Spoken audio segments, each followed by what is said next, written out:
Good afternoon, everyone, and welcome to the DR 4755, September 28th through 30th, Severe Storm and Flooding Applicants Briefing. At this time, I would ask that you be sure to mute your phones and your computer, and I will turn it over to my colleague, Joe Colarafi, for some opening statements. Joe. Thanks, Jim, and good afternoon all, and welcome to the briefing. We appreciate you taking time out of your busy day to attend this briefing. It's very important. We're going to provide a lot of information that's going to help you in your recovery. On behalf of Deputy Commissioner for Recovery Programs, Rihanna Gonzalez, and Associate Deputy Commissioner for Recovery Programs, Mimi Weber, I want to convey their regrets that they could not be here today due to previous commitments. But they wanted me to wish you a speedy recovery and to convey DISH's commitment to do all that we can to facilitate your recovery wherever we can. It is urgent that we get to moving on this disaster as quickly as we can, as efficiently as we can, because we have a significant number of open disasters and a lot of work to do. FEMA is going to be closing out projects on DR 4480 across the country, and so you can imagine how busy they're going to be. Several things that I want to stress up front. Make sure to document everything. If you don't document, it becomes very problematic, and in some cases, you're going to lose money. One of the critical things here is management costs. You're going to see this in the presentation, and I'm telling you that dozens of applicants are coming in withdrawing their management cost project for failing to capture the documentation. So starting with today, actually even before today, but today, certainly capture your time to attend this briefing, because those costs, your travel costs if you haven't incurred, the time for your individuals attending the briefing, all of that is reimbursable under management costs. Make sure you capture all the information: who, where, what, when, how long, and the cost associated, to include fringe benefits if you're claiming force account labor. You may also have donated resources. Make sure you capture those up front. Okay? We'll talk about donated resources in the briefing, but we've had cases where people don't take advantage of donated resources because they didn't capture the document those resources. You can claim those against your local share. Okay. Another issue is consensus-based code specification and standards. Okay. In previous disasters, we've had projects being held up, say, for a significant period of time. Okay. My team will give you a copy of the FEMA policy. It is essential that you consider the FEMA policy if you have a facility that falls under that policy. It is mandatory. We have no option, and your projects will not move forward if you do not address it. With that, I'm going to turn it back over to Jim, and I wish you a good afternoon, and hopefully you'll get a lot out of this briefing. Jim? Thank you, Joe. Hello and welcome to the applicants briefing for DR 4755, the federal disaster declaration for the damages caused by the September 28th through 30th, 2023 severe storm and flooding event. My name is Jim Serqua. I am with the New York State Division of Homeland Security and Emergency Services, or more commonly referred to by the acronym DHSES, pronounced DISHES. This presentation and the narrative will be posted on the DISHES website shown on this slide. We will be posting other pertinent information as it develops, so we urge you to visit the website frequently and take advantage of the information posted there. We have a lot of very important information to pass along to you today, so please mute your phones and laptops so that we can cover the material and everyone can hear the presentation. The federal government assigns a disaster number to every federally declared disaster, and the number for this New York disaster is DR 4755. There will be a question and answer period at the end of this presentation, and we encourage you to enter your questions into the chat box. Throughout this presentation and the course of this federal grant process, you will see many references to deadlines and documentation requirements. Please heed these instructions carefully. Failure to meet deadlines or properly document your claim will jeopardize your funding. Each applicant is required to maintain its own file for each of its projects, containing all of the supporting documentation required by the grant. There are some very important regulatory deadlines that must be met by applicants. Many of these deadlines are triggered by the declaration date. For DR 4755, that date is January 30th, 2024. We will cover these deadlines later in this presentation. The incident period for DR 4755 is September 28th through September 30th, 2023, which means that all damages must have occurred on those dates and be a direct result of that flooding in order to be considered for eligibility by FEMA.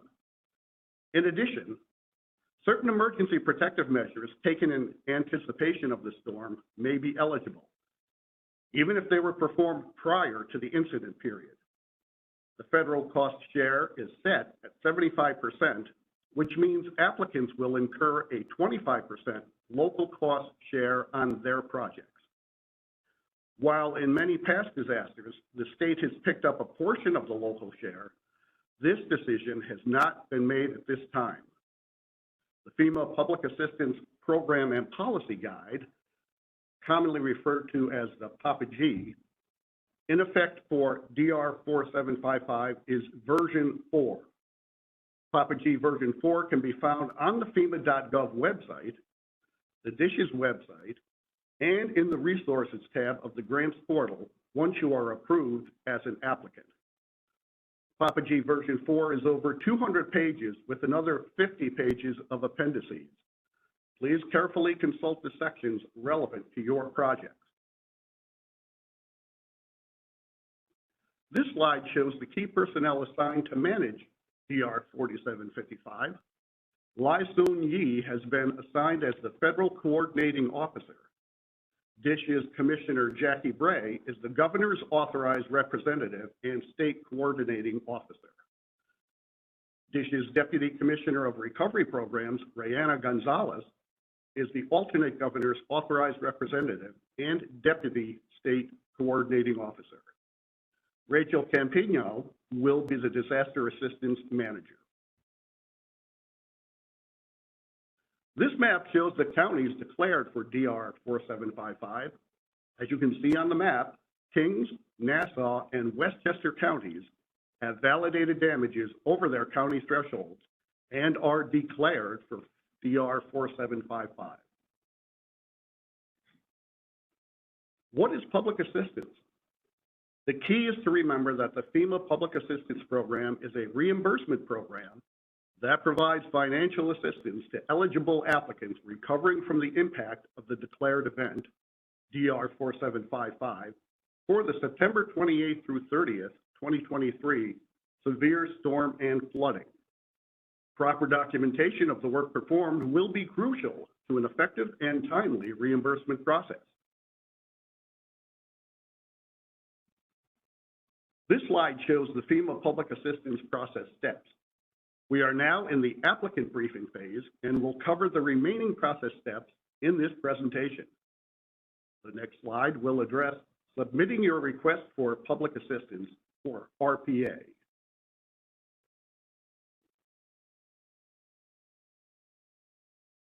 The submission of the request for public assistance is one of the most important steps for applicants.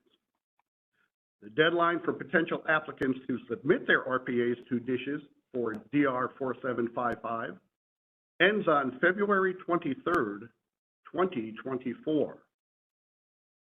This will give DISH's time to review the RPA, coordinate any needed corrections with applicants, and submit the RPA to FEMA before the 30-day deadline of February 29th, 2024. FEMA will deny late submissions unless the applicant and the state can clearly show that it was due to circumstances beyond their control. Simply stating that a key person was on vacation or you were occupied with other issues will not be sufficient, and FEMA does and will continue to deny late RPAs. We encourage you to act immediately on this requirement. The RPA packets for both governmental and private not-for-profit entities are available on our website. We will cover additional details on the RPA in this presentation.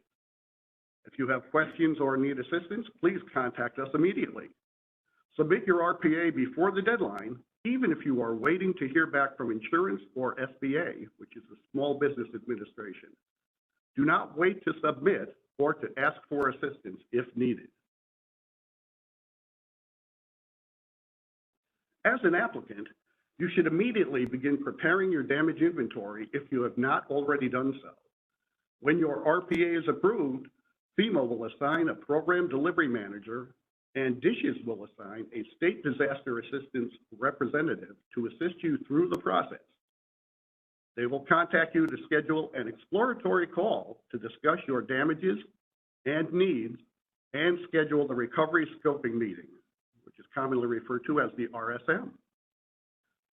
During this RSM, FEMA, the state, and the applicant will review the applicant's damage inventory and start formulating the damages into logical projects. The RSM triggers the 60-day clock for the applicant to formally identify all damages to FEMA. This is a hard deadline, and failure to meet it may result in damages that were identified late being denied. It is critical to record all damages on the applicant's damage inventory within this 60-day period.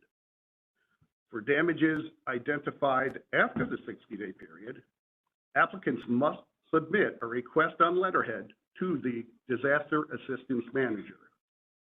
If there are valid reasons that precluded the timely identification of all damages, such as inaccessible damaged sites, you must notify your FEMA state team immediately to arrange assessments of those sites as soon as possible. Please be aware that oversights, competing priorities, staff turnover, and poor record keeping or other circumstances within the applicant's control generally will not justify the addition of damages identified after the 60-day deadline. Applicants should already be undertaking a comprehensive survey of the damages and costs that they incurred as a result of this disaster. For DR 4755, Category A and B projects will be submitted using FEMA's streamlined application process in Grants Portal. FEMA's goal is to conduct the exploratory call within 7 days of assigning a PDMG and to conduct the RSM within 21 days of the exploratory call.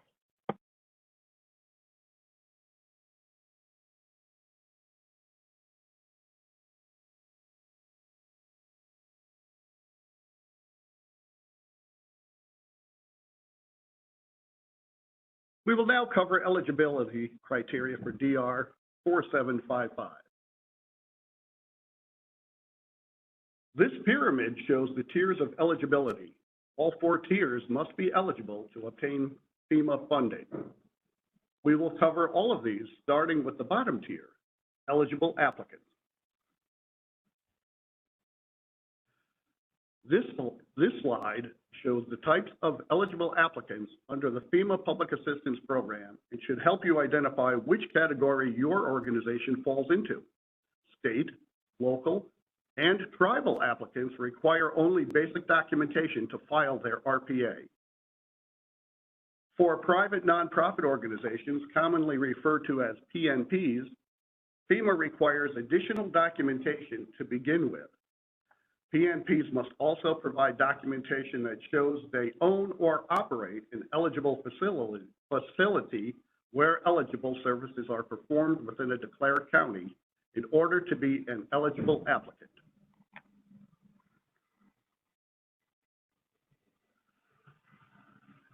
This slide shows examples of nonprofit organizations or PNPs considered critical as they perform services of a governmental nature.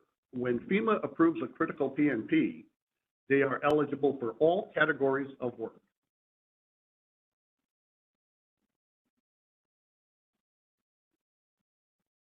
This slide shows examples of PNPs considered essential but not critical. Such applicants, when approved, are eligible for emergency work, categories A and B. However, for a non-critical PNP to be eligible for permanent work, categories C through G, the applicant must apply to the Small Business Administration for a loan. If the SBA loan is denied for qualifying reasons, or the amount of the loan the applicant qualifies for is insufficient to cover the eligible damages, the applicant can seek reimbursement from FEMA for damages not covered by SBA. Applicants who intend to submit for damages for permanent work should submit their SBA loan request immediately. Don't miss the SBA loan application submission deadline, which is April 1st, 2024. Go to the SBA website shown on this slide to apply for physical damage assistance. In addition, all applicants who have damages that may be covered by insurance should submit a claim to their insurance carrier as soon as possible.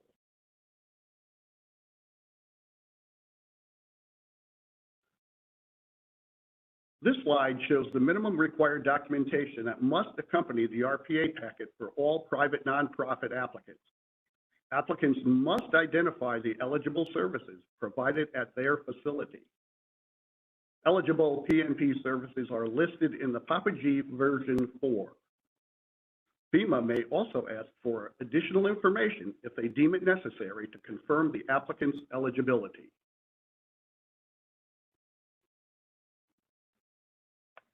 The next tier of eligibility is the facility.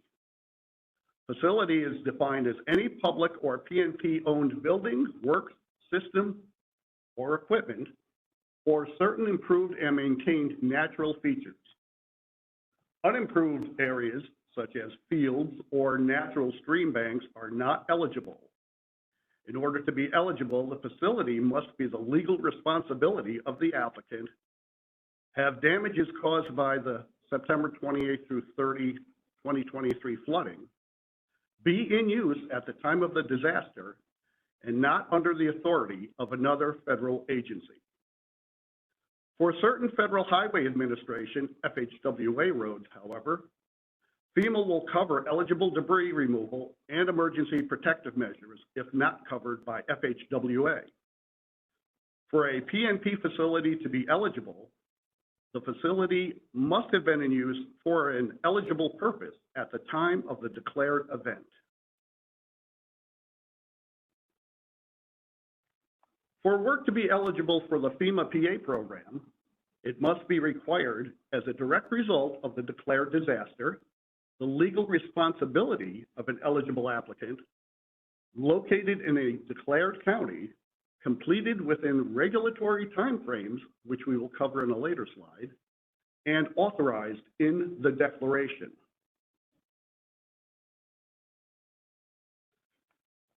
This slide shows the categories of work under the FEMA PA program. As you can see, they are broken into two major categories: emergency work, categories A and B, and permanent work, categories C through G.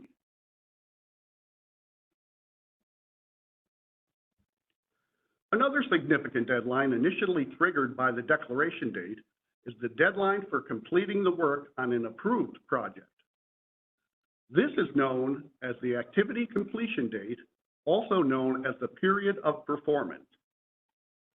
For emergency work, categories A and B, applicants have 6 months from the declaration date to complete the approved scope of work. New York State can grant an additional 6-month extension for emergency work for a total of 12 months from the declaration date. For permanent work, categories C through G, applicants have 18 months from the declaration date to complete the approved scope of work. New York State can grant an additional 30 months for a total of 4 years from the declaration date. New York State cannot grant time extensions for temporary facilities.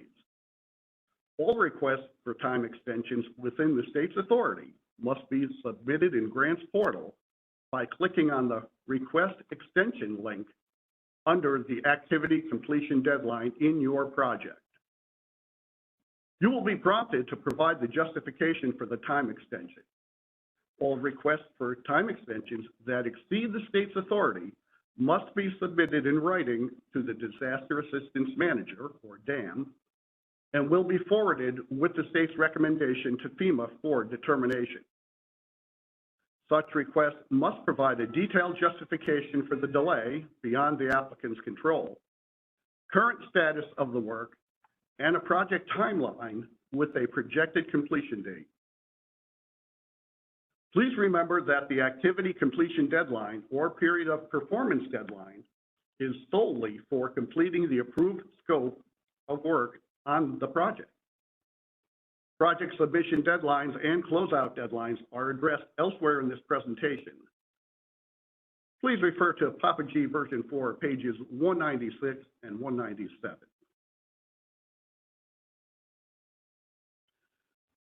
Debris removal may be eligible when the debris presents an immediate threat to public safety and improved property, such as trees and branches in a public road. FEMA requires detailed information, and FEMA environmental specialists will review these projects to look for compliance with the National Environmental Policy Act and other environmental laws, policies, and executive orders.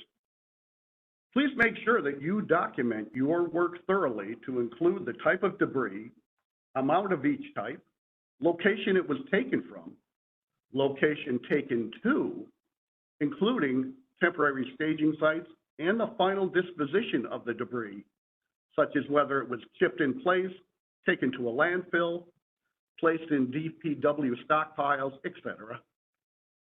You may be required to document that the debris is the direct result of the declared event and not a pre-existing condition.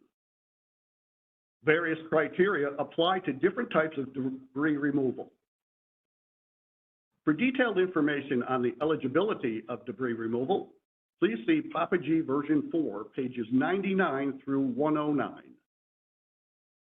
FEMA also has a 1-hour YouTube video called Understanding PA Debris Removal at youtube.com/watch?v=WA LLYP P8 MM4.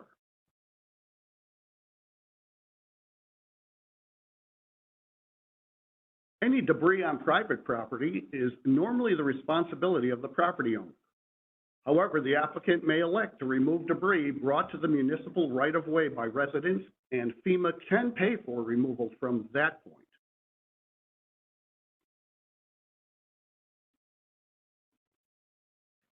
FEMA's alternative procedure for debris removal authorizes reimbursement for straight-time force account labor performing eligible debris removal. Just include such costs in your streamlined project application.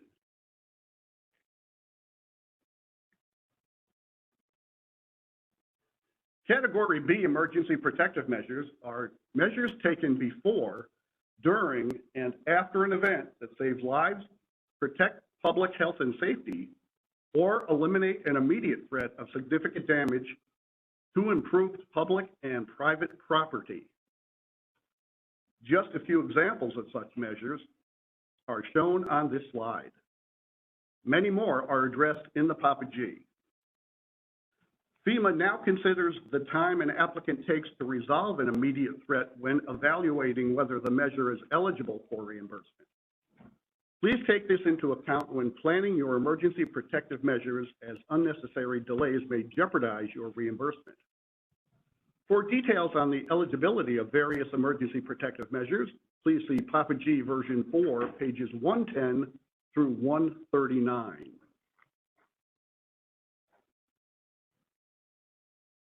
This slide is showing the criteria relevant to permanent work repairs. An important factor to consider when developing permanent work projects are any mandated codes and standards and any consensus-based codes, specifications, and standards that may apply to the work.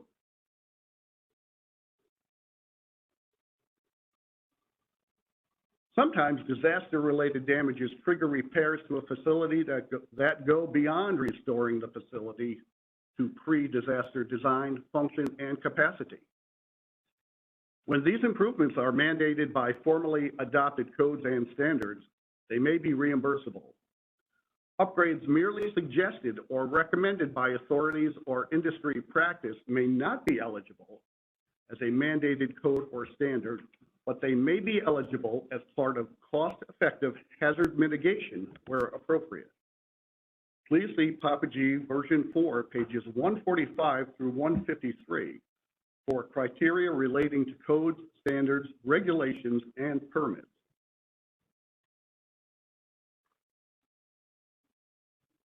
FEMA has made the application of consensus-based codes, specifications, and standards, or CBCSS, mandatory for certain types of repair work. For further information on this policy, please refer to the FEMA Recovery Interim Policy, FP 104-00911, version 2.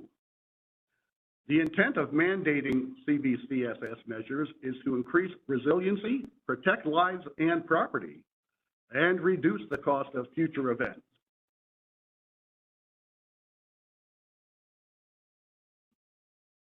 FEMA Policy FP 104-009-11 version 2 is effective for DR 4755. A copy of the CBCSS policy is available on the Dishes Recovery website for DR 4755. The appendix to that policy lists all of the FEMA recognized CBCSS publications organized by the type of work they apply to. If you use a code or standard that is not listed in the appendix but has the same or similar requirements as a listed publication, please provide a comparison of the relevant provisions to support reimbursement for your project. You will be required to submit a signed statement that you have read the policy and either identify the triggered codes or indicate that codes are not triggered. Your project will not be awarded or obligated without this statement. The CBCSS policy applies to permanent repairs to buildings, electric power, roads and bridges, potable water, and wastewater systems.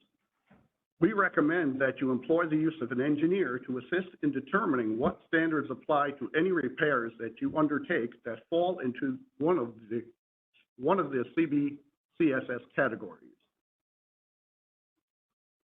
The FEMA CBCSS policy must be reviewed prior to finalizing the scope of work, as any CBCSS triggered will have to be identified in the scope of work and the cost added to the project by the FEMA CRC, which is the Consolidated Resource Center.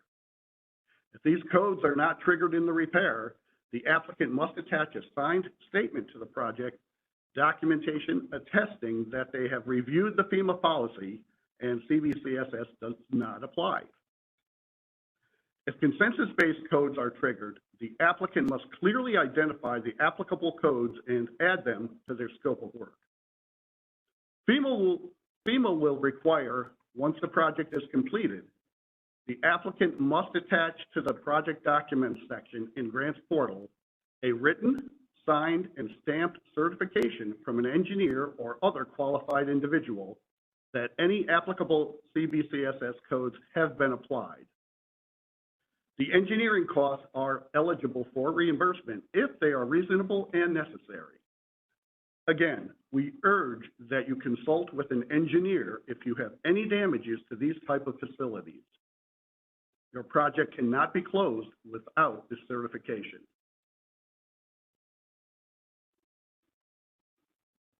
The first permanent work category is Category C, which covers repair or replacement for roads and bridges. It may include facilities that are adjacent to damaged roads like sidewalks, streetlights, culverts, or drainage channels. The FEMA Public Assistance Program does not cover the cost of permanent repairs on certain FHWA roads. The cost for eligible emergency work may be reimbursable by FEMA. New York State DOT is responsible for coordinating repairs on FHWA roads and requesting an emergency relief from FHWA. Please coordinate with the NYSDOT Regional ER Coordinator for any damages on FHWA roads. FEMA Policy Public Assistance Guidance on Inundated and Submerged Roads, FP 104009-13, clarifies the eligibility of funding for public roads inundated by floodwaters directly related to a major disaster declared under the Stafford Act. Damages must be visible to the naked eye and a direct result of DR 4755 September 28th through 30th, 2023 flooding. Subsurface damages, even if validated by soil boring, sampling, or ground penetrating radar, are not eligible without visible surface damages. Any damages that appear to be traffic-induced or general deterioration, such as potholes or fatigue cracking, would be considered ineligible for FEMA's public assistance. Opening a road prematurely can cause damages by normal traffic that would not be covered by FEMA. Applicants need to allow sufficient time for saturated soil to dry out before reopening roads that have been inundated. Exceptions to this guidance include surface damage caused by emergency vehicles performing eligible debris removal or other emergency work necessary as a result of the disaster, or certain permanent work repairs as related to closed basin flooding.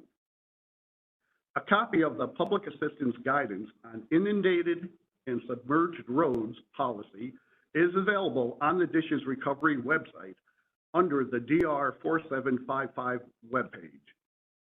Private roads, including homeowners association roads, are not eligible for FEMA public assistance.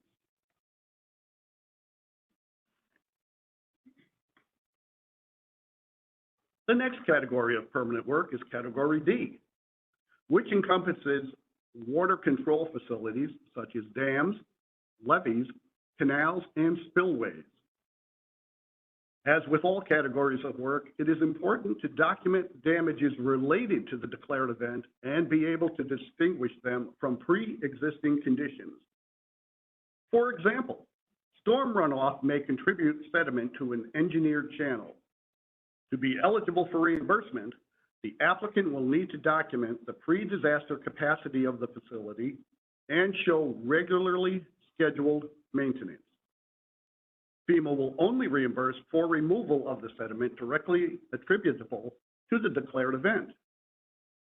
Maintenance logs and photographs that document the condition of a facility prior to the declared event may be helpful in establishing eligibility. Category E covers buildings and equipment, including building contents. For purposes of the Public Assistance Program, equipment refers to tangible property with a useful life of more than 1 year and a unit cost of $5,000 or more. Applicants must promptly file insurance claims for any covered property.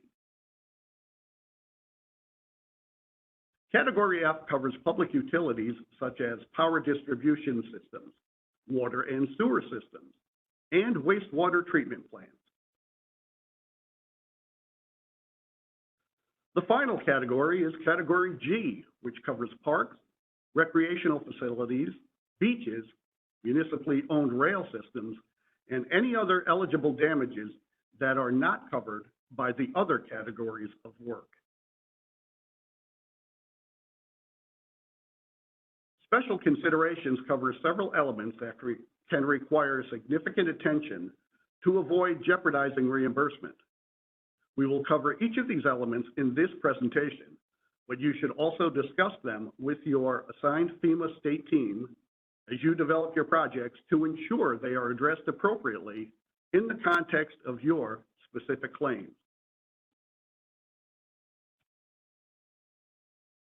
FEMA environmental and historic preservation specialists perform compliance reviews on all projects to ascertain whether the applicant has met applicable federal environmental and historical preservation laws, policies, and executive orders.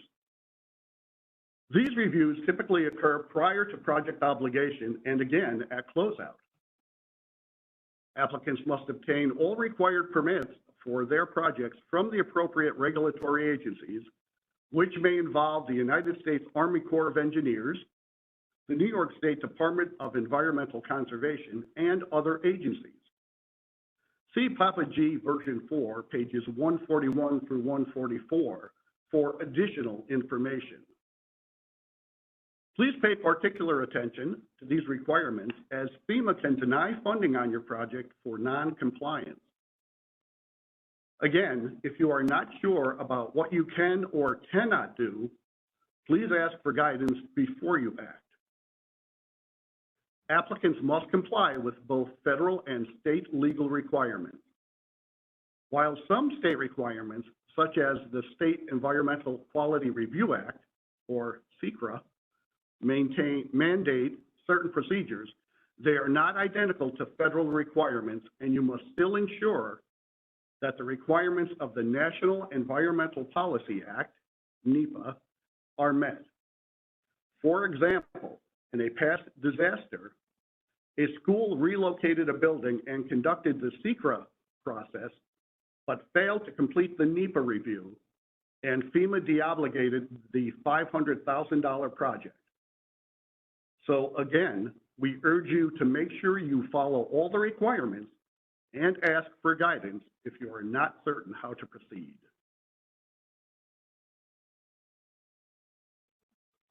Several statutes, executive orders, and regulations establish requirements to protect the environment and preserve the nation's historic and prehistoric resources. Historic sites require consultation with the SHPO and THPO as appropriate, and the applicant is responsible for complying with all applicable federal, state, territorial, or tribal EHP laws, even if FEMA is not providing PA funding for all the work. Please keep in mind that historic sites are not limited to building-type structures. There may be other facilities that have historical significance.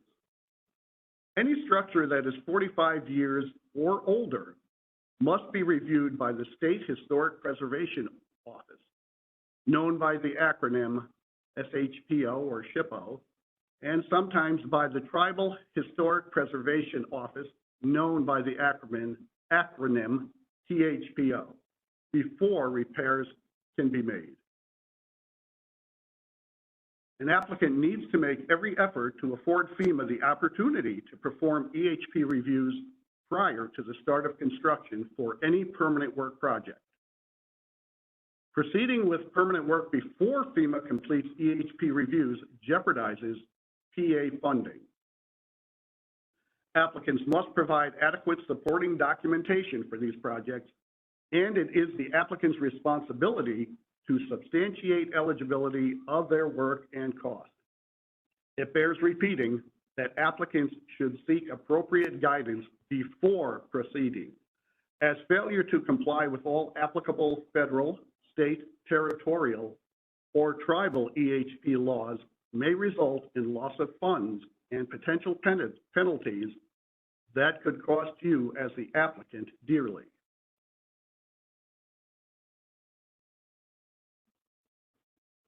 Floodplains and floodways provide a measure of protection for residents and improved property from flooding events.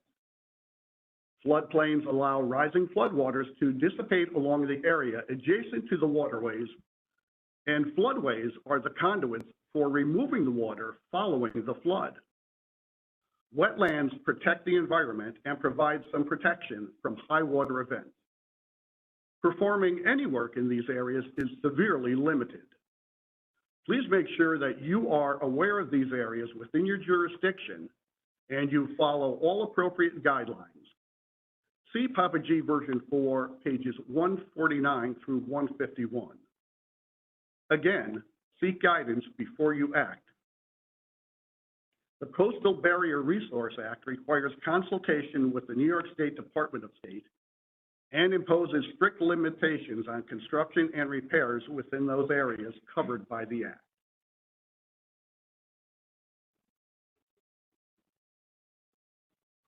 FEMA is prohibited from duplicating benefits, so FEMA deducts all other sources of funding used for the scope of work on your project from your FEMA grant.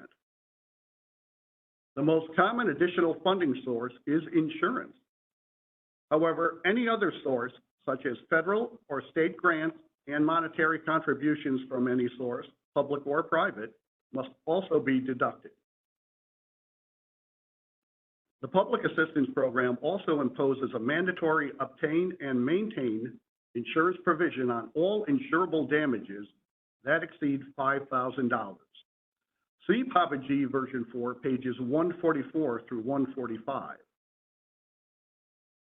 Failure to comply with this provision will jeopardize FEMA funding and render the facility ineligible for public assistance in the future. Proof of compliance will be required prior to project closeout. If your facility is in a floodplain, you must have flood insurance. If you do not, FEMA will take a mandatory deduction equal to what the National Flood Insurance Program would have paid. For buildings, it is a maximum of $500,000, and for contents, it is also a maximum of $500,000. Damages that occur below grade are not subject to the mandatory deduction. Again, we urge all applicants who have insurance policies to submit their claims as soon as possible. Section 406 mitigation refers to Section 406 of the Stafford Act and is mitigation that is applied to facilities damaged as a result of the declared disaster. This slide shows common mitigation measures, but there are many more, and the FEMA state staff can assist you in developing appropriate measures for your projects. See Papa G version 4, pages 153 through 161.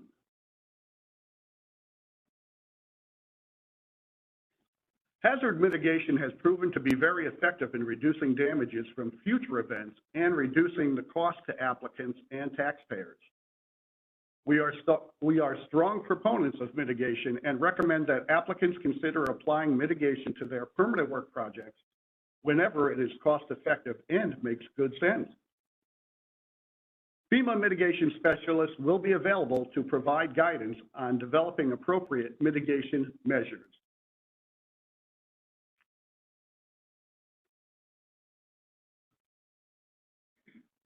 FEMA must determine that the proposed mitigation is cost-effective based on one of three criteria: the 15% rule, the 100% rule, or a benefit cost analysis.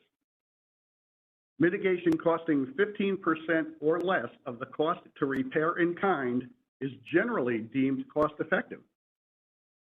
Specific types of mitigation identified in policy may cost up to 100% of the cost to repair in kind and still be deemed cost effective. Finally, for facilities that are subjected to repeated damages, a benefit cost analysis may justify mitigation costs that exceed the cost to repair in kind. In order to evaluate cost effectiveness, the applicant must provide separate estimates for mitigation and repair in kind so that FEMA can compare them. Once mitigation is approved, it becomes part of the approved scope of work of the project and must be completed. If an applicant determines that it is unable to proceed with an approved mitigation measure for any reason, the applicant must submit a request for a scope of work change to the Disaster Assistance Manager and receive approval from FEMA before you proceed with your project. Failure to comply may jeopardize your funding. Another mitigation program is found in Section 404 of the Stafford Act, which provides funding for mitigation measures that do not have to be related to damages caused by the disaster. The total funding available for 404 mitigation is based on the total damage cost of the declared disaster. Facilities throughout the state are eligible to compete for Section 404 funding, even if they are not located in a declared county. DISH's Hazard Mitigation Grant Program staff will provide notice of funding opportunities to all counties and guide applicants through the HMGP process. If you are interested in Section 404 mitigation opportunities or have questions, please contact our HMGP staff using the contact information shown on the slide.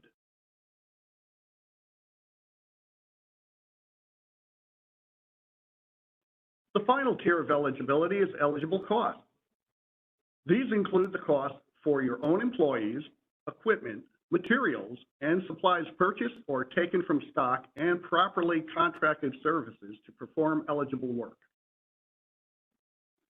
Management costs are those costs applicants incur for the administrative work performed to submit their public assistance projects to FEMA. We will discuss management costs later in this presentation. Cost eligibility is covered in Papa G version 4, chapter 6.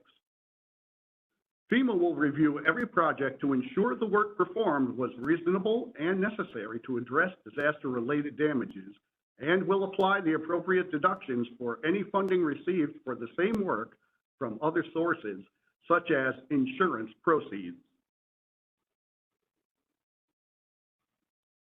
For the applicant's employees, their salary or hourly rate plus fringe rates are reimbursable for hours spent performing eligible work. FEMA may require the applicant to provide a fringe rate for both regular and overtime pay for their employees.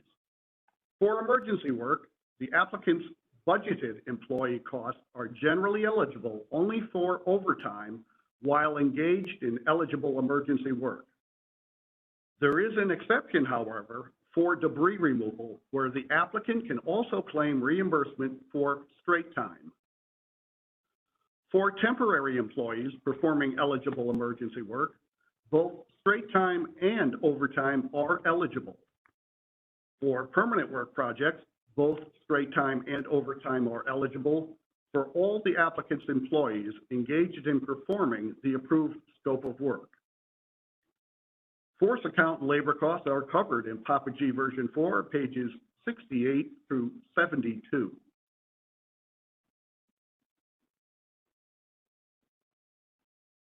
Force account equipment is equipment you own, purchase, or lease, which is used for eligible work. Equipment is generally reimbursed based on hours of usage.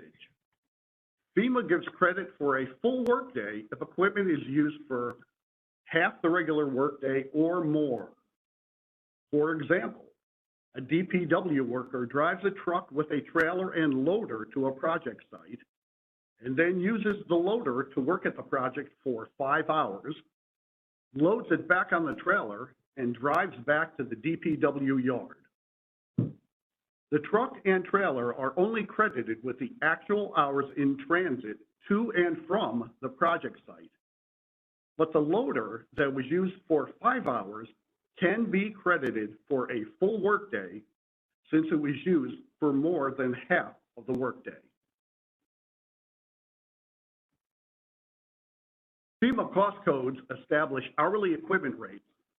For leased or rented equipment, reimbursement is based on the rental lease agreement. When it is necessary to purchase equipment to perform eligible work, FEMA may reimburse the purchase price and the use of the equipment based on equipment cost codes or the actual fuel and maintenance costs. However, salvage value must be deducted once the purchased equipment is no longer used for federally funded programs or projects. Guidance on eligible equipment cost and disposition is covered in Papa G version 4, pages 72 through 76.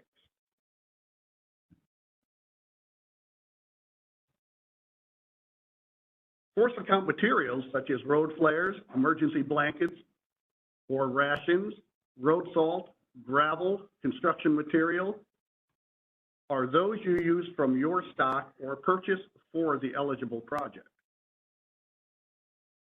If you use materials from stock, you can document the cost by using invoices if available, or obtain 3 quotes from local vendors to establish the replacement cost. Items taken from stock must be tracked with inventory and usage records. You do not have to replace the materials taken from stock and used on your FEMA project before claiming reimbursement for those materials. See Papa G version 4, pages 74 through 76 for guidance on force account materials and disposition requirements.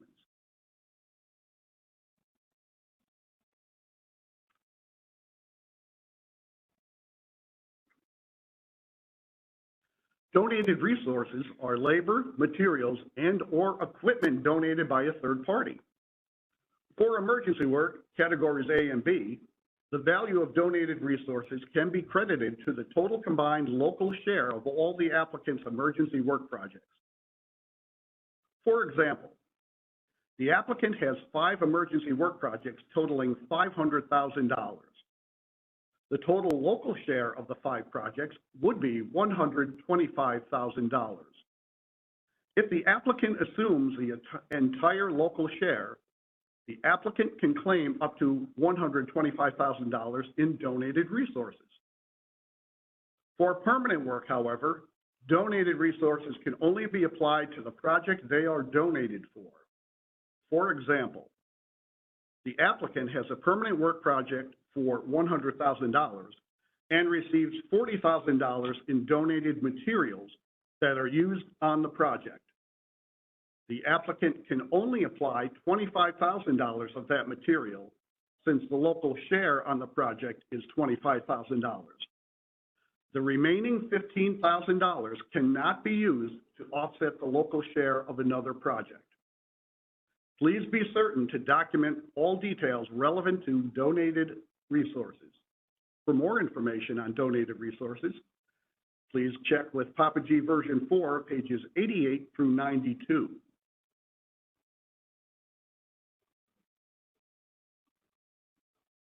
All purchases and contracts must meet all local, state, and federal procurement requirements. Please pay particular attention to mandatory contract provisions identified in 2 CFR Part 200, Appendix 2. If some procurement procedures are suspended due to an emergency declaration, FEMA will require the applicant to justify the scope and duration of the suspension. FEMA reviews purchases and contracts for compliance, so make certain your documentation is in order. Procurement and contracting requirements are covered in Papa G version 4, Chapter 8. As stated on the last slide, all contracts must meet local, state, and federal procurement requirements. FEMA will review all contracts for compliance. If the contract is found to be non-compliant, FEMA may deny the project. Competitively bid contracts with a fixed cost and well-defined scope of work are preferred. Applicants who use mutual aid will have to comply with the provisions of those mutual aid agreements. If the agreements do not call for reimbursement to the provider, FEMA will not reimburse for mutual aid, but the applicant may be able to use the aid provided as donated resources. If the agreements do call for reimbursement to the providing entity, the entity must bill the applicant for eligible costs, who will then pay the provider and submit those costs to FEMA for reimbursement. If mutual aid resources are deployed to assist but do not get utilized to perform eligible work, no costs are eligible, including the cost for mobilization and demobilization. Lump sum contracts are acceptable and easy to monitor as they do not require the applicant to document the quantities used. Time and material contracts can be used but require additional control measures. They must be reasonable and contain a cap such as not to exceed $200,000 or not to exceed 70 hours of work, which the contractor violates at their own risk. The idea behind time and materials contracts is to allow the applicant to respond quickly to an emergency. For scopes of work that will be performed over a longer period, applicants are expected to comply with normal procedures to procure contracts. Be aware of types of contracts that may jeopardize reimbursement. A cost-plus percentage of cost contract is where a contractor says they will do the work for whatever it costs them, plus a percentage of that cost. For example, the contractor spends $100,000 on the work, and the percentage agreed on is 15%. The contractor receives $115,000. In this type of contract, there is no incentive for the contractor to work efficiently and swiftly. The more cost they incur, the larger their profit. This is an ineligible contract, and FEMA may make your project ineligible if you use it. Don't refer to FEMA reimbursement in your contracts. Making a contract contingent on reimbursement from FEMA will make it ineligible for reimbursement from FEMA. Do not contract with a debarred contractor. In addition, FEMA advises against the use of cooperative purchasing programs and piggyback contracts due to frequent compliance issues with federal procurement requirements.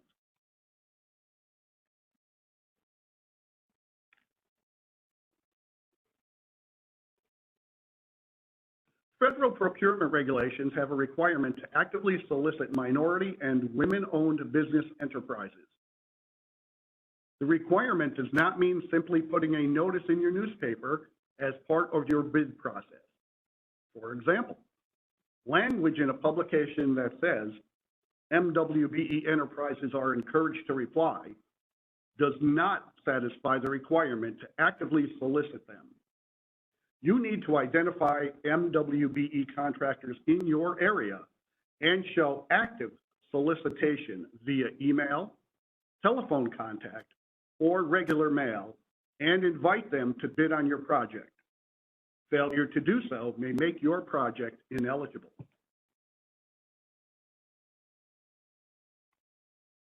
The use of engineering services is encouraged for complex projects. Please make sure that the engineering design is limited to pre-disaster condition plus eligible codes and standards. If mitigation is included on the project, that work should be identified and estimated separately. Estimates must provide unit costs for each component of the approved scope of work, not a lump sum amount. Applicant estimates must be prepared by a licensed professional engineer or other estimating profession and must be signed, stamped, and certified as being prepared in accordance with industry standards for FEMA to accept them. Engineering costs to address CBCSS requirements are eligible as part of project costs. For more information, please see Papa G version 4, pages 186 through 187, and Appendix L.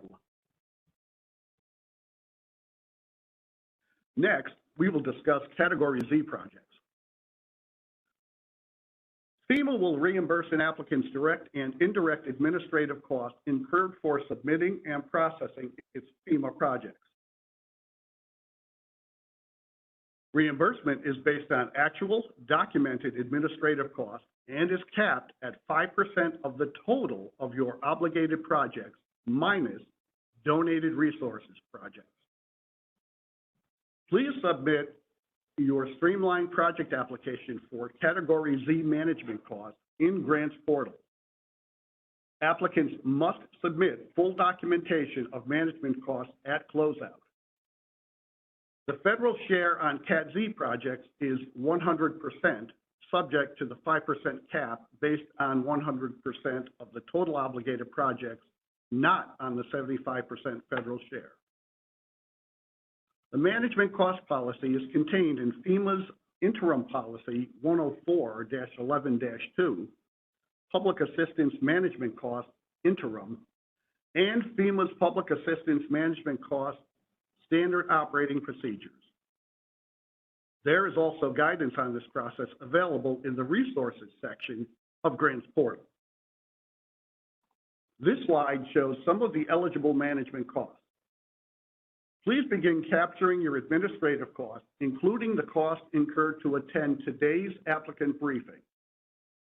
You will need to document your administrative costs before requesting closeout and reimbursement for your Cat Z project. Some applicants in recent disasters have declined claiming Cat Z costs as they could not document those costs. We highly recommend you start documenting them now.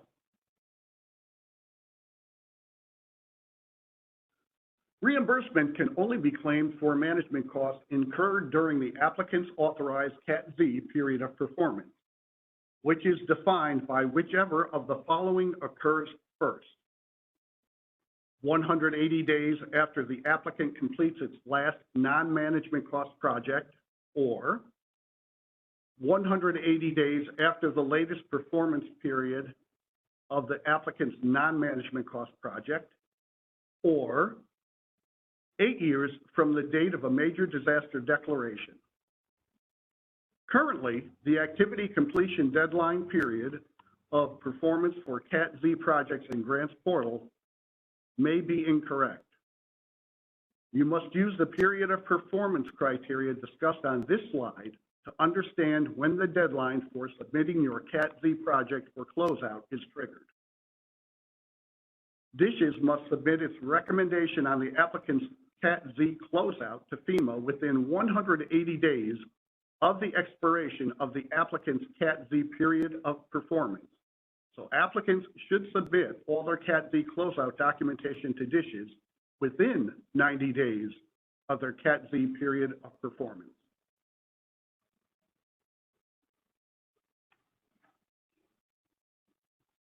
This slide shows an overview of the steps in FEMA's public assistance process. FEMA uses a combination of the Grants Manager / Grants Portal database system.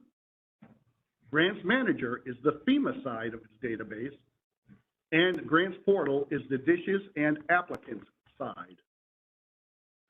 Grants Manager, Grants Portal are used to submit and process an applicant's request for public assistance, damage inventory, initial project development, time extensions, project obligations, post-obligation amendments, and closeout.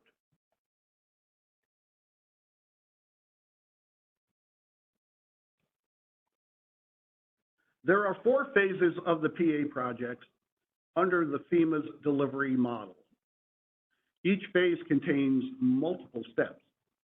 The process begins with damage assessments immediately after an incident occurs and culminates with project obligation, completion, and closeout. We are now in phase 1 at the applicant's briefing.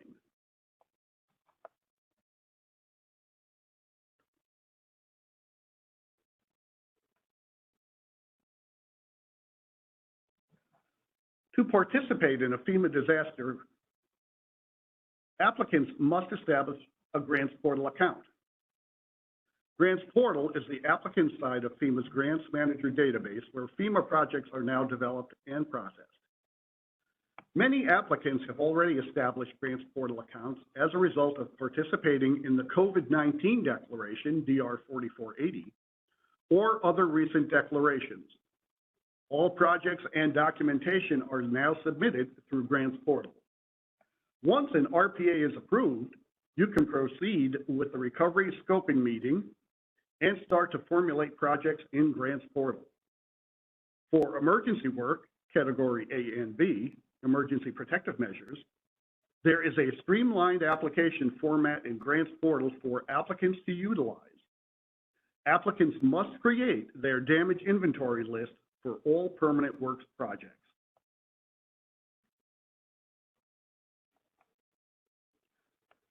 FEMA's delivery model segregates site inspections, initial project development, and reviews conducted by Consolidated Resource Centers.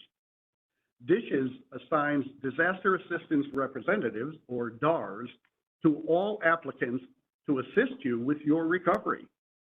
Coordination between applicants, DISHES, and FEMA is critical for successful PA projects.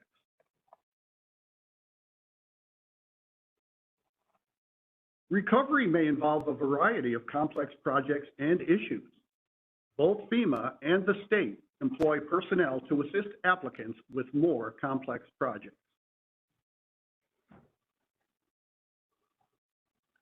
There are various elements of a project that will be necessary to develop in order to process your project. It is an important thing to remember to thoroughly document all the information to support your projects. This includes an applicant's decision-making process, invoices, contracts, insurance policies, claims and settlements, actual costs, photos, personnel policies, procurement documentation, proof of payment, permit applications and responses, etc. If you do not provide the required documentation, FEMA may issue a request for information, known as an RFI, and withhold reimbursement until you comply. FEMA and DISHES representatives will be available to assist applicants with developing their projects. You must provide a complete list of all of your damages to FEMA within 60 days of the recovery scoping meeting. A late damage request must be submitted with justification to the Disaster Assistance Manager, or DAM, for all damages identified after 60 days, and FEMA has discretion to deny any damages identified after that deadline.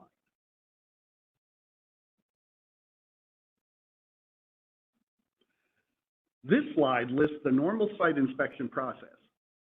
Site inspections are not required for 100% completed work projects. If there are damages that require a site inspection, FEMA site inspectors will inspect those damages. These inspections may be in person or virtual, depending on circumstances. Therefore, it is important that you capture all the necessary information to document your damages, to include photographs, GPS locations, quantities and dimensions, site access issues, environmental or historic preservation issues, and mitigation opportunities. The site inspection results in a site inspection report. Make certain that the site inspection report fully and accurately captures all relevant damage information. FEMA has several Consolidated Resource Centers, also known as CRCs, located throughout the country. Disaster declarations for New York are supported by the CRC Atlantic in Puerto Rico. CRC operations are divided up by lanes based on the type of projects they handle. There are three methods for estimating project costs: applicant estimates, FEMA estimates, and expert panel review. See Papa G version 4, pages 183 through 189. FEMA will accept an estimate provided by an applicant that contains the necessary detail as shown on the slide. FEMA may request additional information if the information provided is insufficient for them to validate the estimate. Estimates prepared by licensed engineers must be signed and stamped by the engineer. Make sure that any unique issues that may impact the project estimate are identified. For example, we had a situation where the project was estimated using a large crane, but discovered later that the crane could not access the work site via the roadway, and we had to switch to a barge-mounted crane to access the site from the water, significantly increasing the cost.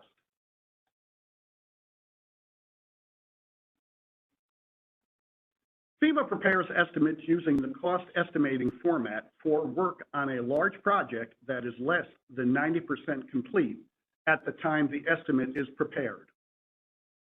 All estimates are reviewed by the FEMA Dishes team and the applicant before they are sent to the CRC for review and validation. On projects with a federal share of $25 million or more, FEMA will engage an independent third-party expert panel to evaluate cost estimates to determine if the cost elements are required, but the panel does not make eligibility determinations. Applicants can request the use of an expert panel for projects where the federal share will exceed $5 million. FEMA establishes project thresholds for each disaster. You must meet a minimum monetary threshold for an eligible project. Since the event occurred prior to October 1st, 2023, FEMA will use fiscal year 23 criteria for thresholds. In order to qualify, a project must have eligible costs of at least $3,800. All projects are then categorized as either a small project or large project. Small projects are those under $1 million, and large projects are those at or over $1 million. Now let's discuss some differences between small projects and large projects and the requirements for each. Small projects are obligated and paid based on the approved cost estimate. Once approved, small projects are generally not amended to reflect changes in actual cost unless the applicant successfully appeals for a small project reconciliation. Applicants must promptly submit the completed P4 form to the dam as soon as the work is complete to trigger closeout of the small project. With a significant increase to the small project threshold, applicants are advised to exercise care in developing their estimates. Large projects, on the other hand, must be paid based on actual costs, so they require a formal accounting process for closeout. Where appropriate, applicants may request progress payments for the portion of work on a large project that is already completed and fully documented, including necessary permits and proofs of payment. Applicants must promptly submit the completed P4 form to the dam as soon as all the work on a large project is complete to trigger the large project final accounting process. At that point, Dishes personnel will coordinate with the applicant to review all supporting documentation for the project and make a recommendation to FEMA regarding final payment and closure on the large project. Also, applicants are required to submit quarterly progress reports, QPRs, on all their large projects as long as the projects remain open. The dam will prompt you to submit this report each quarter. Dishes will also provide additional briefings to applicants that specifically address QPR and closeout requirements.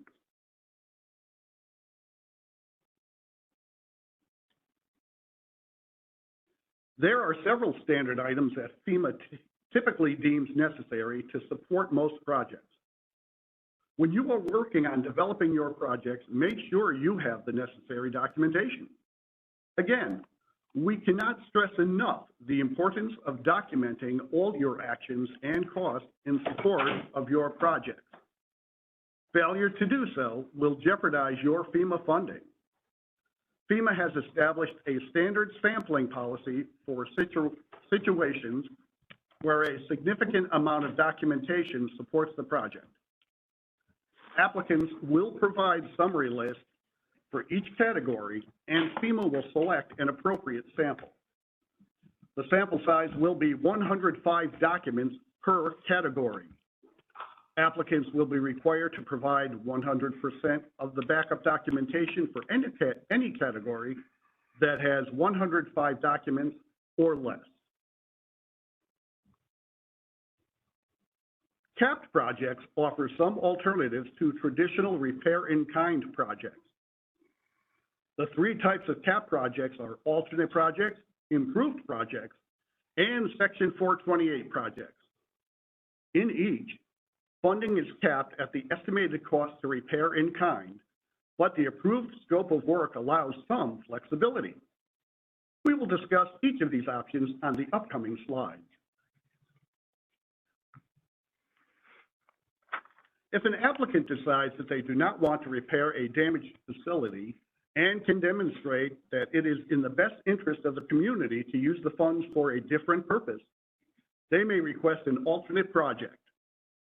In many cases, the alternate project is used to purchase necessary equipment for the municipality. Another possibility is to use those funds to offset the mandatory NFIP, the National Flood Insurance Program, deduction on another of the applicant's projects. The alternate project must be approved by both DSHS and FEMA before the applicant can proceed. The applicant is also responsible for rendering the original damaged facility safe and secure. The alternate project is capped at the repair cost of the original damaged facility. Alternate projects are only available for permanent work projects, categories C through G. The capped amount will not include the cost of any mitigation considered for the original damaged facility because FEMA funding is not being used to mitigate the damages to that facility.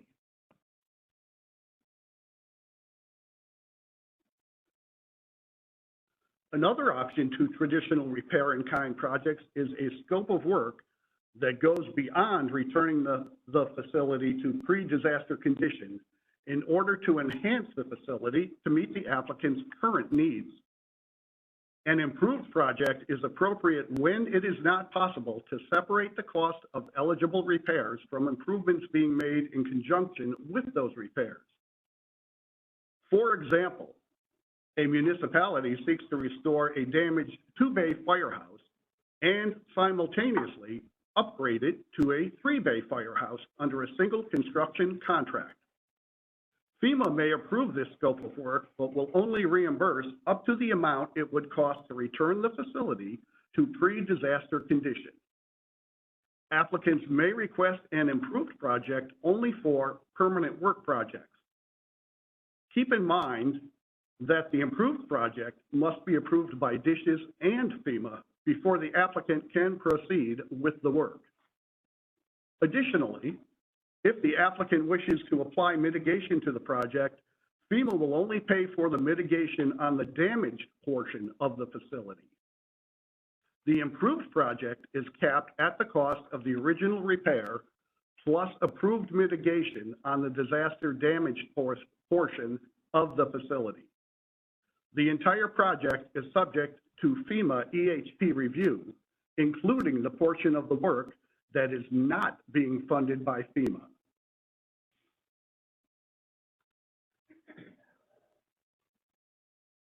In the third and final option to traditional repair-in-kind projects, Section 428 of the Stafford Act allows for alternative procedures wherein an applicant can elect to accept a fixed cost offer from FEMA in lieu of actual cost for large permanent work projects.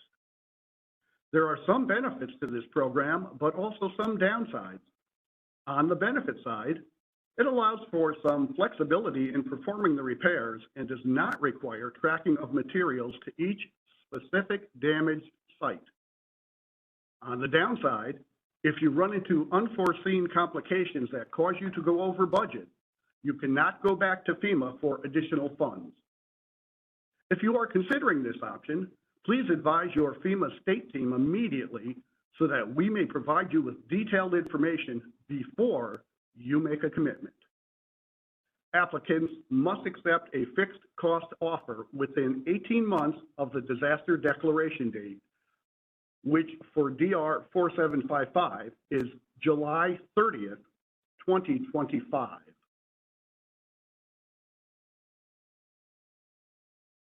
The 428 program offers some flexibility regarding the use of funds. The example FEMA gives in the Papa G involves a winding road with 5 culverts carrying it over a waterway. All 5 culverts are damaged by the storm, and the applicant wishes to replace the 5 culverts with a single bridge. In some circumstances, this flexibility may benefit the applicant. 428 projects also require the execution of a funding agreement between the applicant and DISHES.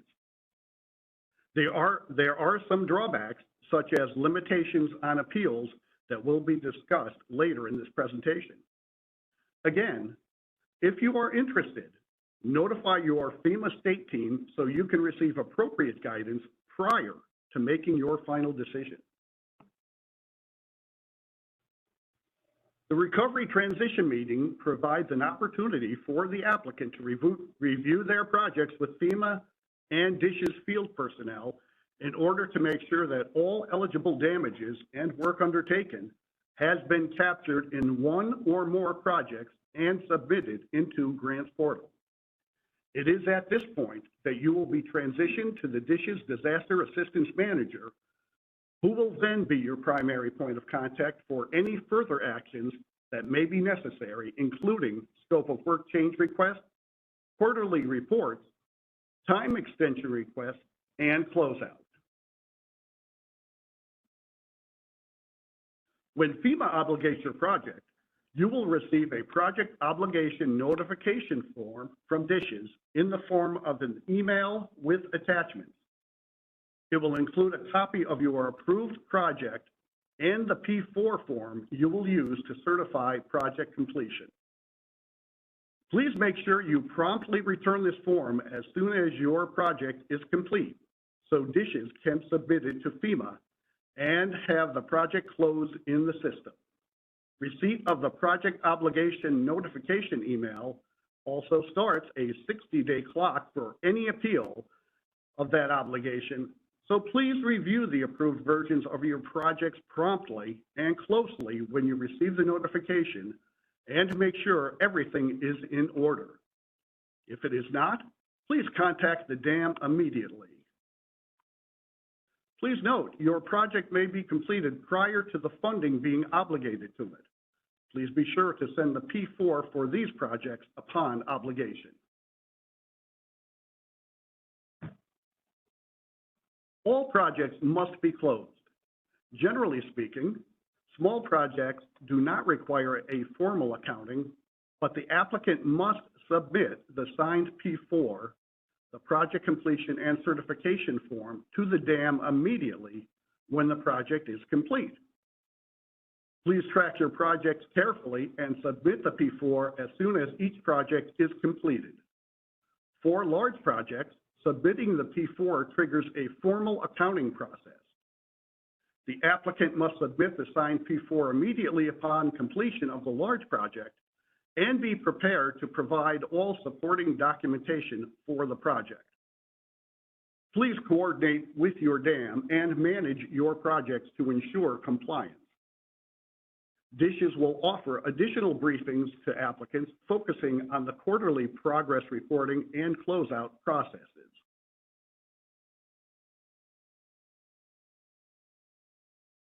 The work completion date is the date an applicant physically completes the authorized scope of work. Once an applicant completes the authorized scope of work, they must promptly submit the project to DISH's for closeout by submitting the signed P4 form to the Disaster Assistance Manager, or DR 4755, that is Rachel Campigno. Delay in completing the closeout process may jeopardize your FEMA funding. It is very important to adhere to the approved scope of work on your project, or you will jeopardize your FEMA funding. As soon as you are aware of any need to change the approved scope of work, you must request review and approval of the change from FEMA through DISH's. You must receive written approval from FEMA before you can proceed with the change in the scope of work, or once again, you can jeopardize your project. Your written request to the dam should include detailed changes to the scope and cost estimate, reason for the change, and a construction timeline or project schedule. You should also consider whether the request should include an extension of the activity completion period of performance date. See Papa G version 4, pages 194 through 195.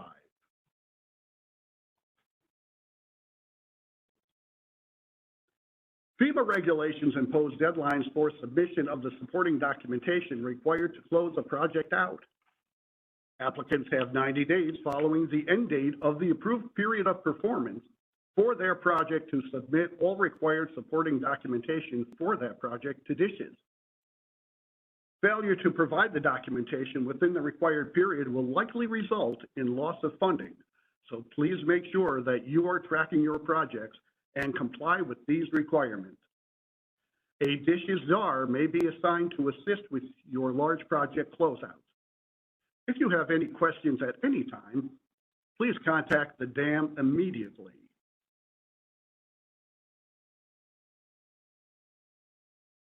Validate As You Go, or VAGO, is a FEMA Public Assistance Grants Payment Review process where FEMA validates grant recipients' funds usage to comply with statutory improper payment review and reporting requirements. For more information on VAGO, please visit FEMA's website as listed on the slide. Resources are also listed on our DISHES Public Assistance page under Public Assistance Program Information within the FEMA Grants Portal and Helpful Resources card.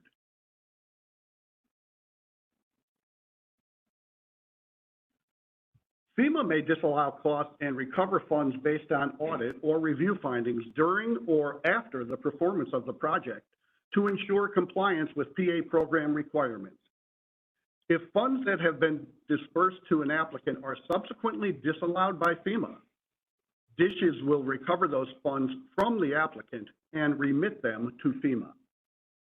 FEMA may be required to recover funds if an applicant knowingly or negligently withholds or misrepresents material information, fails to complete the approved scope of work and comply with the terms of the grant, expends federal funds in error, or incurs costs that are unreasonable or otherwise disallowed.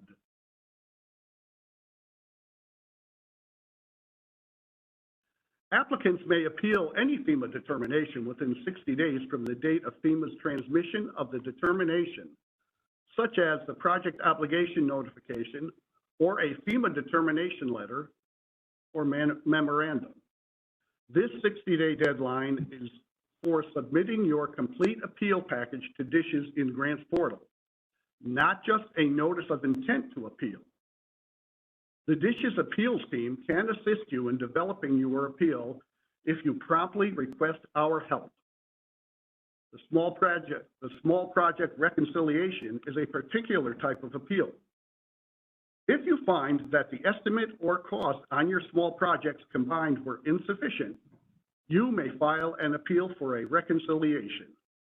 You must file the appeal in Grants Portal within 60 days of completing your last small project. FEMA will then review your actual cost on all your small projects.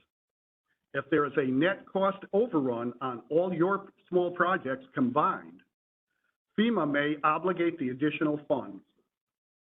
However, if it is found that you have a net underrun, FEMA may deobligate the overpayment. For this reason, applicants contemplating a request for a small project reconciliation are strongly encouraged to contact the dam to request assistance.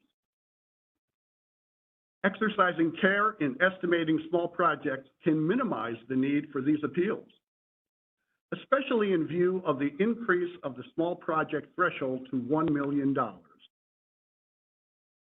FEMA may transmit a determination memorandum or letter via any method that confirms receipt, such as Grants Portal, certified or return receipt mail, or an email with read receipt acknowledgement.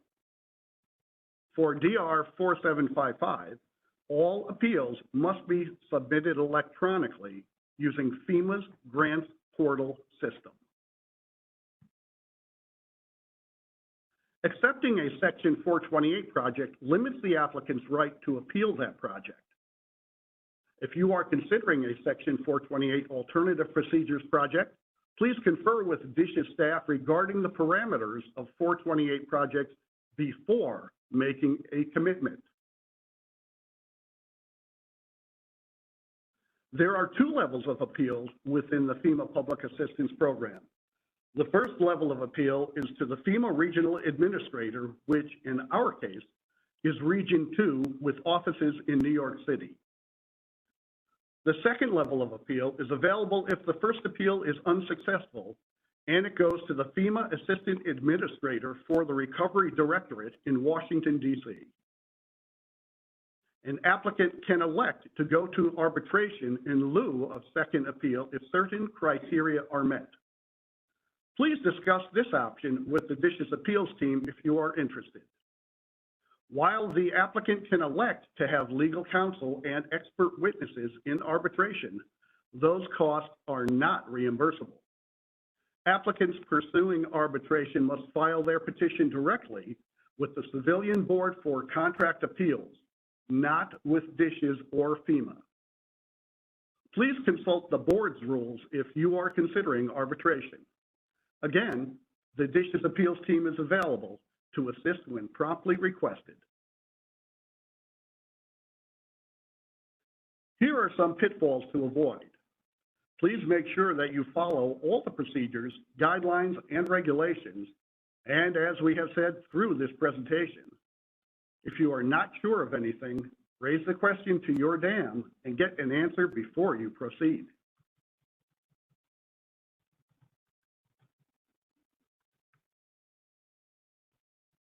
FEMA grants are subject to audit by both the New York State Office of the Inspector General and the Federal Department of Homeland Security Office of the Inspector General.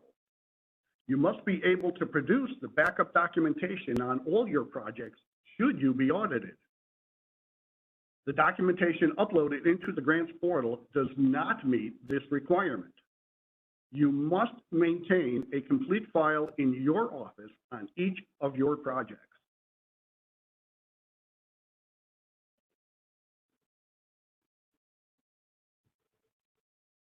What's next?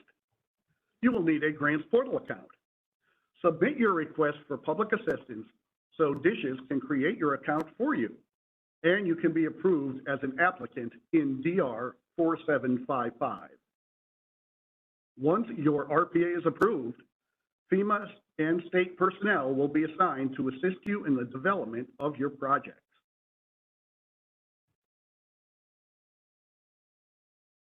Here is DISH's office contact information if you have any questions.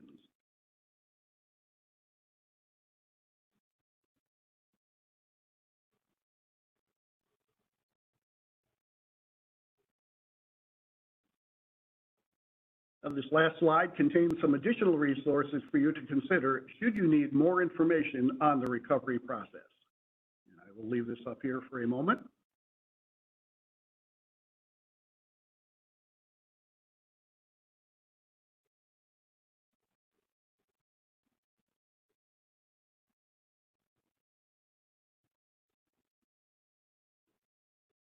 Now, before we take questions from our attendees, we have a representative from the Small Business Administration on the line who will provide some additional information regarding the SBA requirements. On the screen is the information presented earlier, and I will now turn the floor over to the Small Business Administration. Good afternoon. My name is Jack Camp. I am a public affairs specialist with the Small Business Administration, and I want to thank you for taking the time to visit with us today and listen to the information we have to offer. Now, if you're a nonprofit organization, private nonprofit organization, you may be eligible for FEMA assistance, or you may be eligible for SBA disaster loan assistance. And when you go to FEMA, they're going to make a determination if you just provide a critical service of a governmental nature, or you do not provide a critical service of a governmental nature. If you do not provide a critical service of a governmental nature, they're going to refer you to SBA to apply for a disaster loan prior to considering you for any assistance that they may have available for you. And to apply for a loan, it's very easy. Let's see, they've got the website up here is, I think that'll work.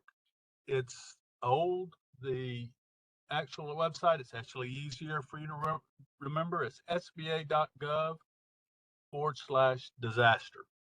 Actually, if you go to sba.gov and search for disaster loans, you'll be able to find it. But it's sba.gov/disaster. There is a deadline to apply with SBA. You have to apply by April the 1st for physical damages and by October 31st if you're interested in our economic injury or our working capital program. So, what are some critical services? Keep in mind, this is a decision that FEMA makes, but in the past, they've considered some things such as fire and emergency services, water supply, sewer, wastewater treatment, and some others. What is non-critical? Museums, zoos, libraries, community centers, homeless shelters, shelter workshops, senior citizen centers, educational facilities, custodial care facilities, and there's many more. So, most private nonprofit organizations provide services of a non-critical nature and will be referred to SBA. What can we do for you? Well, we can offer you a low-interest, long-term disaster loan. We can lend you up to $2 million for your uninsured damages to real estate, machinery and equipment, inventory, and other business assets. Interest rates on the loans are low. They're 2.375% with terms up to 30 years. So that's significantly less than is available in the private sector nowadays. Also, and this is a big key thing, when we approve you for a disaster loan, there's no interest or payments due for up to 1 year, for up to 1 year from the date of the first disbursement. So we'll approve you for a loan, you close the loan, and then you get the money. From that point, the clock starts ticking. There's no interest. There's no payments due for a year. The maximum term on the loan will be, as I mentioned earlier, is 30 years in total. And once you do start accruing interest, it's at a fixed rate of 2.375%. Now, as part of our program, we also offer working capital loans. Most private nonprofit organizations will qualify for our working capital loans. We call them economic injury disaster loans. These are to help meet your working capital needs, such as ongoing operating expenses, fixed debt obligations, and this is available to a nonprofit organization for as long as you're affected by the disaster. There are a few types of nonprofit organizations that are not eligible for economic injury disaster loans.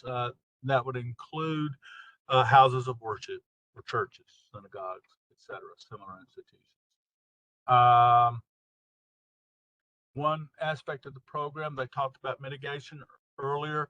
You can get assistance with mitigation through the Small Business Administration. We can make mitigation projects very affordable.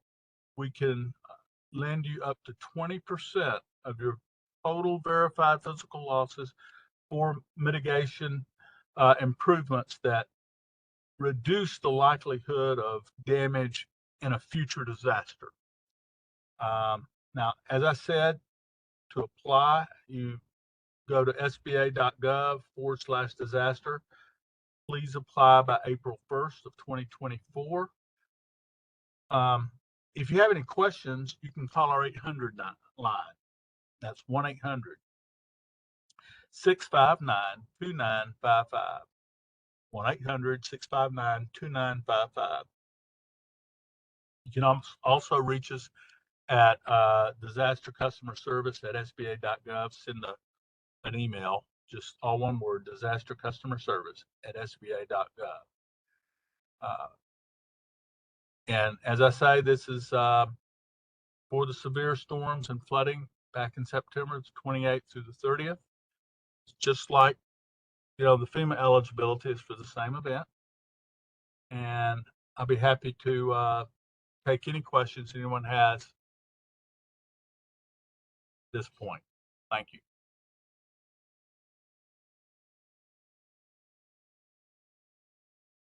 Thank you, Mr. Camp. On behalf of FEMA and the state of New York, we look forward to assisting you in pursuing reimbursement under the Public Assistance Program, and I will now turn it over to my colleagues who will moderate questions that have been submitted via the chat box. Okay, thank you, everyone. We've been answering some questions in the chat box, but we realized that some of the attendees are not on the WebEx, so we're going to go over those questions and provide the answers for you. Hold up to the top.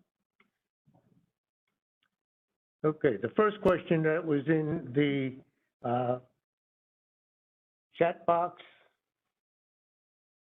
I can't see it from here, Joe. I'll take the first one that came up that we answered in the chat box was with respect to submission deadlines. And the question was, if I'm a PNP, should I submit to the SBA for a loan first and wait to submit my RPA? And the answer is definitely no, do not do that. They are different deadlines. The deadline for RPA submission, we'd like you to submit that to us at DISHES by February 23rd, which is right around the corner. So please submit your RPAs as soon as possible. Make sure you meet that deadline. The deadline for the SBA loan is in April, and please make sure that if you're applying for an SBA loan, you meet that deadline. And it's often the case that applicants have not made their SBA submission or gotten a determination before the RPA deadline for public assistance. You have to meet the RPA deadline, and if you don't have a determination yet from SBA, then FEMA will just hold on to your application until that determination comes through, and then they'll make a determination on your public assistance, RPA. So, and the same concept goes with respect to insurance claims. Do not delay. Don't hold off on submitting an RPA until you find out if your insurance company is going to pay your claim. Put your application in for your insurance claim right away. Put your RPA in right away. Put your claim in for SBA right away. And like we said at the beginning of this presentation, deadlines and documentation are key to reimbursement. So if you miss deadlines, you are jeopardizing funding. And keep in mind, this is Joe Caroffi speaking, keep in mind that SBA is only required for non-critical PMPs for permanent work.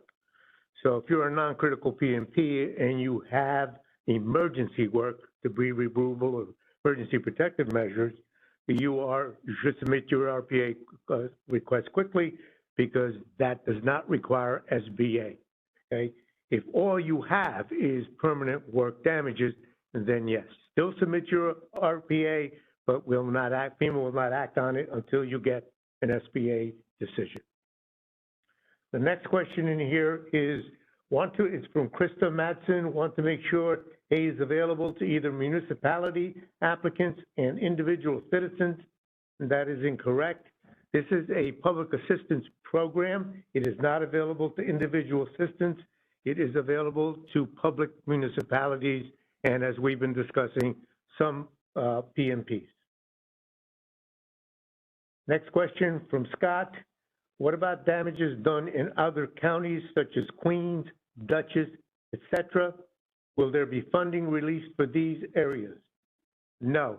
You must be a county included in the presidential declaration in order to get federal assistance. For DR 4755, we have 3 counties. That's Nassau County, Kings County, which is also Brooklyn, and Westchester County. If you're in one of those counties, your damages are in one of those counties and they're eligible, you can apply. If you're in any other county, you're not eligible for DR 4755. Next question from Tom Costello. When will we know if the request has been approved? For public municipalities, the request process is very simple, and we'll hear back from FEMA approval relatively quick. For PMPs, the documentation requirement is more strict and complicated, so it'll take a little bit longer for those decisions at FEMA. Plus, all PMPs go through FEMA legal review before a decision is made. So I think the next question is, does an SBA loan count towards the project as non-federal share? It does not. The SBA loan goes toward the completion of your project work. The local share is the applicant's responsibility. However, keep in mind, as we said in the presentation, if you have donated resources, donated resources can be used to offset some or all of your non-federal share.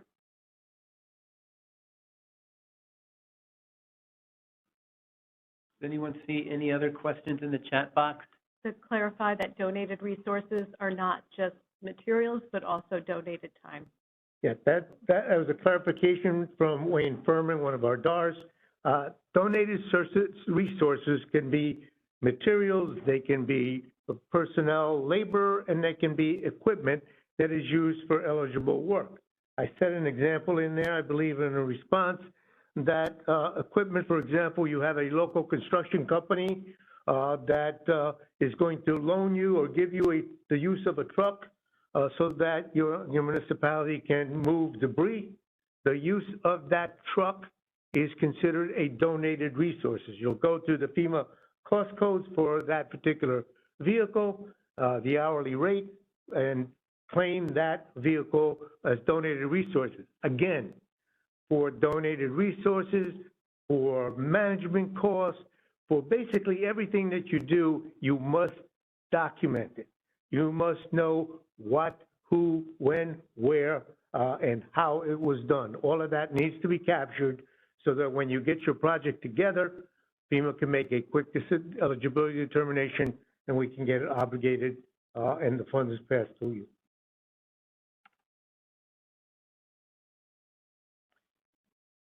From Dan Olmos, Westchester did not meet the SBA threshold.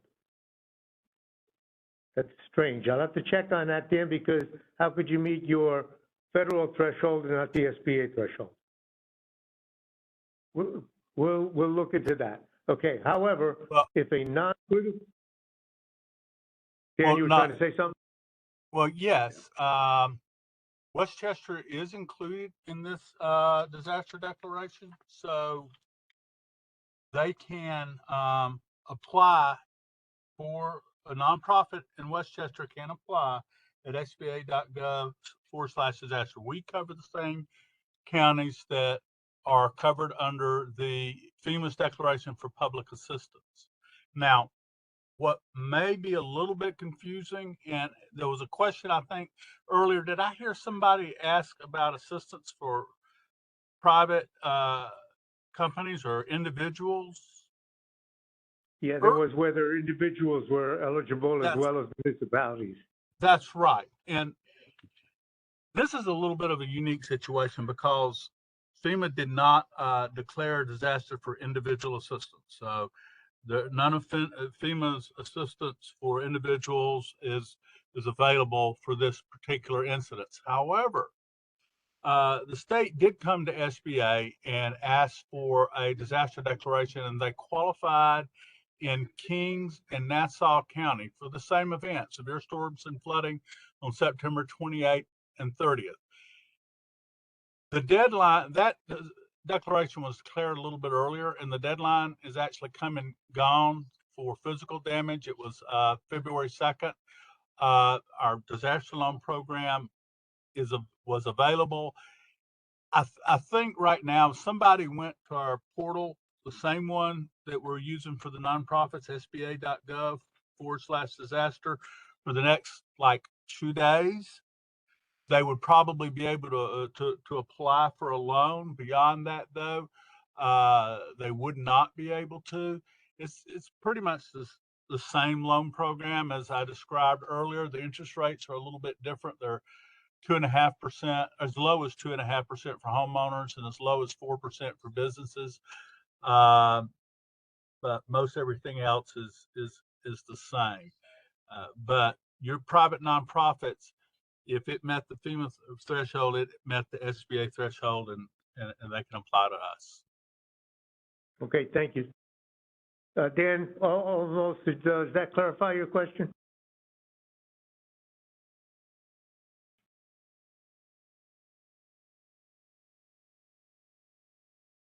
Okay, maybe we'll hear from Dan. There's another question in here from Steve Norton. Are donated resources limited by project threshold? And they are not. Donated resources are limited by the non-federal share. And for emergency work, it is the total of all emergency work, non-federal share.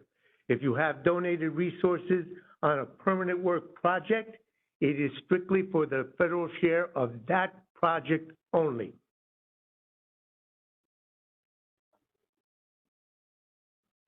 Okay, so Dan said he believes so. Great. Thank you, Dan.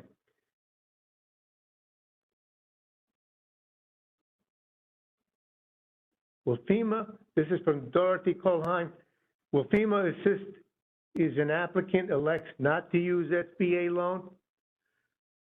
If the applicant is a non-critical P&P and they are claiming permanent work damages, they must have an SBA denial, or the SBA loan must not meet the need for repair to pre-disaster condition in order for FEMA to be involved. If they do not, if they get the money from SBA or they do not apply, then FEMA will not provide funding.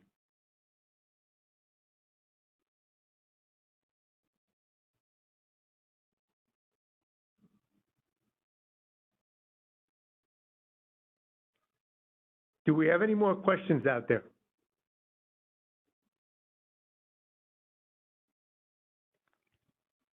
Okay, we'll give it another minute.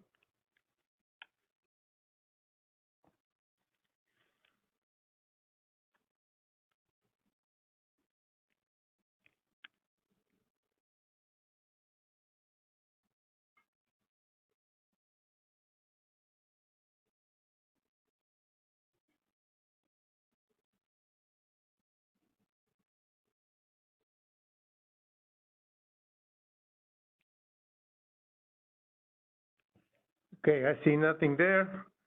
Okay, I want to thank you all for attending this presentation. I hope you found it worthwhile. Again, this presentation, oops, we just popped up a question.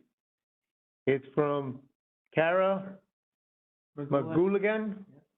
And are the categories of non-critical nonprofits listed in the presentation exclusive? No, they are not. There are many other non-critical PMPs that may be eligible. If you have a question, please raise that question to Trish Deverly. She will be able to assist you and guide you to where you got to go to get information on that. My slide up. Okay, put up the slide with Chris's information.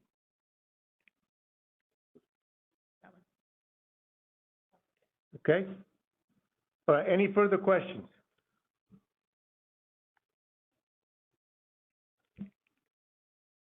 Okay, if not, again, thank you for attending this presentation. I hope you found it informative. Please keep in mind the things that we emphasize, they are critically important for your disaster recovery. As we mentioned, the presentation and narrative will be posted on our website. So please make sure you go out there and get a copy you can refer to when needed. Please, another question? That's a follow-up. A follow-up question. Okay, from Kara again. Does the SBA loan count towards the project as non-federal share? No. The SBA loan is for the repair to pre-disaster condition. So you need to complete the repair, and then the non-federal share is the applicant responsibility. So to give an example, if you have $100,000 worth of damages and the SBA loan is limited to $50,000, FEMA deducts that $50,000 from the cost estimate on that project, and then you would have a local share on that remaining $50,000. Again, if you have these questions as they come up and you're going through your recovery, please ask your DISH's FEMA team or contact us at the headquarters here. Okay?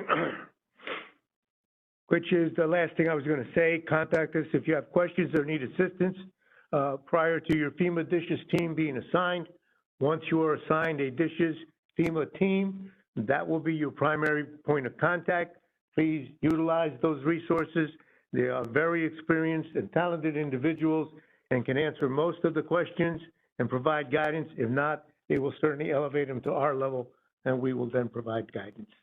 Thank you, and have a great day.